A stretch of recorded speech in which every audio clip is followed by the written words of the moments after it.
Hi hello ನಮಸ್ಕಾರ. ಬೆಂಗಳೂರು ಇದೆ ನಮ್ಮ ಗ್ರೀನ್ ಸಿಟಿ ಮೆಜೆಸ್ಟಿಕ್. ಬನ್ನಿ ನೋಡಿರಂತೆ.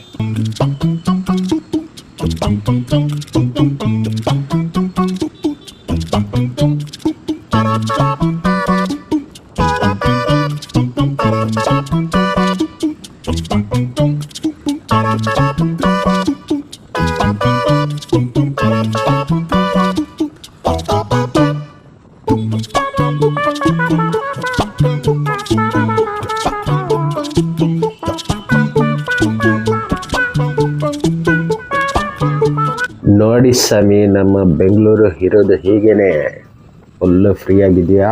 ಮಧ್ಯಾಹ್ನ 3 ಗಂಟೆ ಆಗಿದ ತಕ್ಷಣ ಶುರು ಆಗುತ್ತೆ ಟ್ರಾಫಿಕ್ಕೇ ಇಲ್ಲದೆ ಹೋದರೆ ಬೆಂಗಳೂರು ಹೇಗಾಗುತ್ತೆ. ಅದಕ್ಕೆ ಟ್ರಾಫಿಕ್ ಅಂದರೆ ಬೆಂಗಳೂರು ಅಂದರೆ ಟ್ರಾಫಿಕ್ಕು. ಈ ವಿಡಿಯೋ ಇಷ್ಟವಾಗಿದ್ದರೆ ಲೈಕು, ಶೇರು, ಸಬ್ಸ್ಕ್ರೈಬ್ ಮಾಡಿ. Ta ta, bye bye, see you next video.